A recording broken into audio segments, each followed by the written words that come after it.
Good morning, everyone, and welcome to our morning free YouTube video from Monday to Friday, 8 a.m. every single day on YouTube free channel, giving a free video with my analysis for the day, for the week, trying to help everyone the best way I can. And this morning we are going over the state of the stock market. Very difficult periods with lots of volatility. Volatility not skyrocket, but enough to being very tricky to play with, not giving follow through, neither for upside, neither for downside, but the rips up are being sold and bears are active on the market, but the bulls also not letting price breaking down. But we are seeing some cracks of cracking down on some of the names. One of the biggest names that we saw going higher with the market was let's go into those charts, was Zoom, and those COVID names are start to cracking down and start to falling apart a bit after such a crazy and insane action. So on Zoom, for example, we had on Monday a bearish reversal candle here from the top 588. We gave a nice downside here on Tuesday, and yesterday it cracked below the 8-day moving average 526, below 526, looking for downside, closed near the lows at 513. What's next here? Possible supports 495, below that 470 $460 area can be the next logical support. So one of the signals that the COVID names are starting to cracking. Another one, Peloton. I tried some puts last week because I was seeing a possible downside here last week, but I was squeezed, and but it seems that the analysis was correct just a bit ahead of the time, and we giving that downside here. It was expectable to start seeing those names to cracking down because big ramp up. Now going back into the mean reversion here. Yesterday cracked below the 8-day moving average 127, below 127. You look for the 21-day moving average. So close near the lows 124.3, below that 116, and if it cracks below, it can go all the way into $100 target. So be very careful here catching the knife.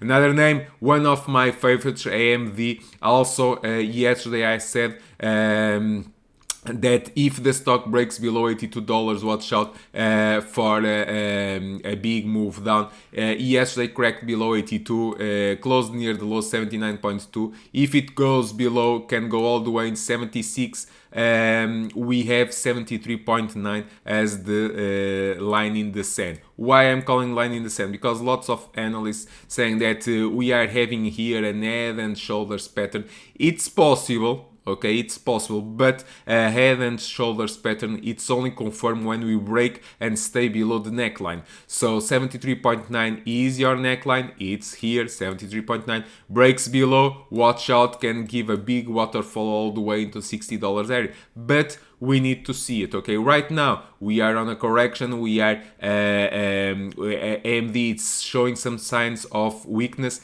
Below 79 we have 76. First target below that 73.9, $74 can act as support. Breaks below 73, watch out, $10 downside here, potential on AMD. Looking for NVIDIA, it seems that it's one of the next that can start to roll over. We need a trigger. What is triggered for downside? 536.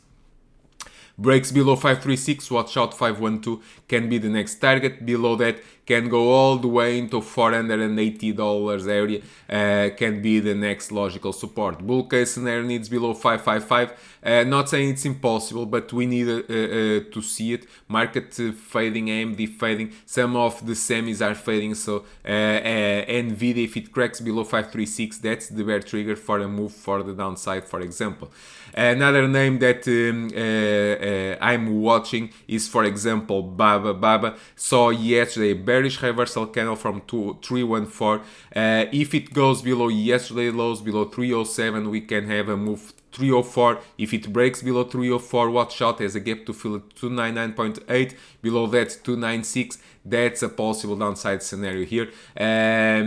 One of the things that I'm looking for and pay attention is if, for example, other Chinese names, for example, as Baidu yesterday, show some relative strength here. Baidu, you know that I played this candle last week. I played and I locked my profits on the move up, and it was the wise thing to do on Baidu because it gave the gains back. But yesterday it regained momentum, so the bulls are active here. But I'm being very careful here, not chasing the move up because the bull trigger is above 139 and this can roll over once again if, for example, Baba, JD, we see some weakness on those names. Baidu can be the next one below 129 and it will be a false breakout. So trigger for downside 129. If it breaks below 129, watch out, can go back into $120 area. So that's the levels that I'll be looking around here.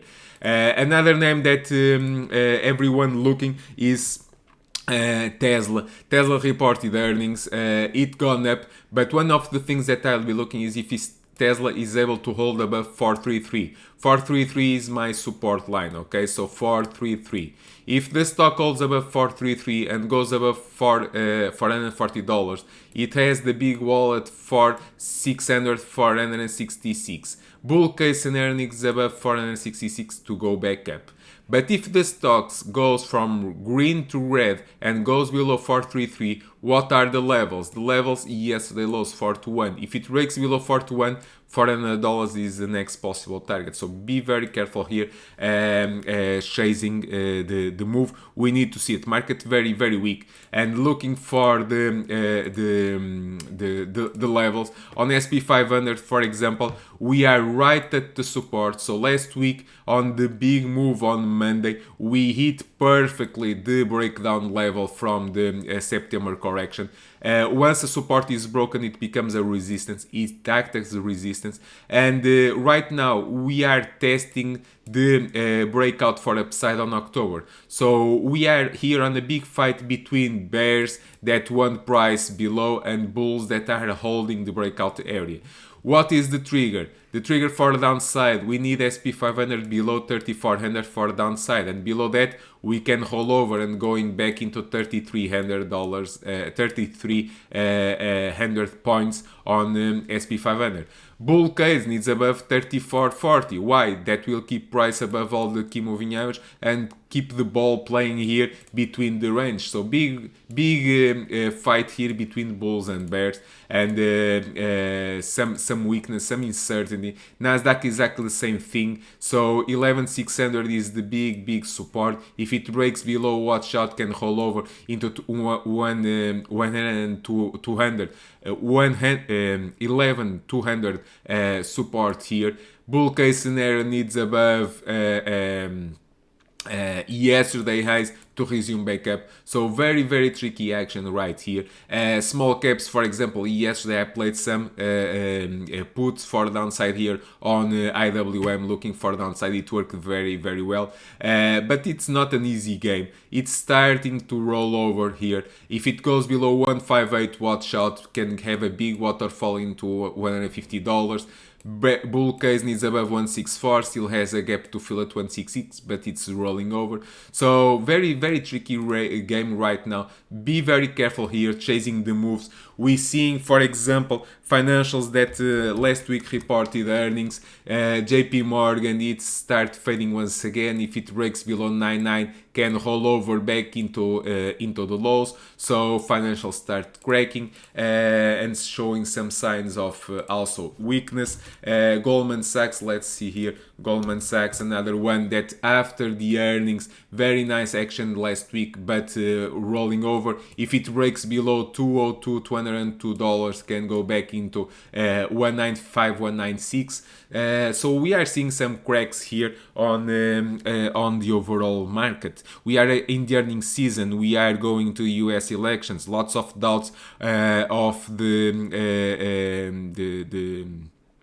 stimulus bill here, if it's going to get approved before the elections or not, if you are going to get something or not before the elections. We have the doubts of the election, so lots of reasons to reduce your risk. I've been playing here, trying to generate cash flow via options intraday with get in, get out of the trades. Yesterday, IWM downside here was the my biggest gainer. Also with some stocks playing, giving some more time and trying to generate cash flow that way. But on the short term, stay in cash overnight is the rule. Protect your cash, manage your risk wisely, okay? So, thank you all for watching. And if you like this video, please give me a like. Subscribe also to the free YouTube channel. Don't forget to turn the notifications on so you get notified once I release the next video. And stay tuned for the next one from Monday to Friday, 8 a.m. I always try to help the best I can, okay? So manage your risk wisely. Wish you all a great trading and stay safe, everyone. Bye bye.